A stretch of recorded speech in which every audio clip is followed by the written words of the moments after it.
Can I tell you the saddest thing ever? Yeah, let's go. All right, here it is. I'm going to tell you guys the saddest thing ever. So, as you guys may or may not know, our good buddy and diehard Jets fan for 40 plus years, Q-Tip, got inducted into the Rock and Roll Hall of Fame this weekend. Okay. It was an amazing ceremony. It was tears. Dave Chappelle did the induction speech. It was fucking beautiful, man. And I get a text from him the next day. Like, we talked the next day, and he's like, it's amazing. And he's so the next day he texts me, I can't watch. I cannot do this anymore.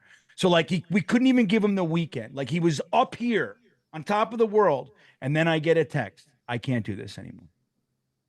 Like, I cannot allow them in. I cannot allow them to taint any positives in my life. And I say, yeah, I did. If I didn't have these fucking live streams, you know what I mean? Yeah. Isn't that the saddest? It is. And you wonder why the Jet fan base, as rabid as we are, is relatively small, comparatively speaking, to like the Giants. The Giants haven't had a whole crazy ton of success, but over the last 40 years, they got 4 Super Bowls. They got a whole lot of like micro success that creates a bunch of fans. We got 15 years. We got people that like weren't born that can now drive, that still have not seen a Jet playoff game. Like, that's friggin' nuts. That is unacceptable. I had a caller for Just Jets this week. So in tomorrow's episode, you'll hear it. And he was not in elementary school yet. He was in pre-K the last time the Jets made the playoffs. And he's like, I just graduated this past year.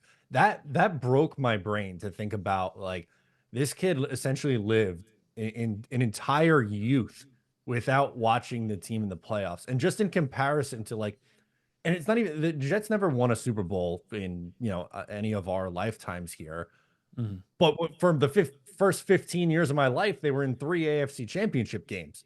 So while they didn't get to the top of the mountain, they were, in the 2000s, they were, relatively consistent playoff teams. So you could at least hang your hat on that. I think it was 3 losing seasons from 98 to 2011. Yeah, it was like playoffs every other year too. Right. And now they have one winning season in the last 15 years and are on their way again to another losing season, unless they miraculously go 7-3.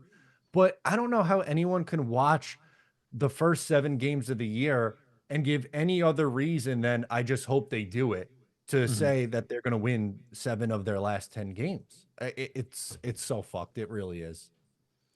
And you know what's up with this season ticket thing too?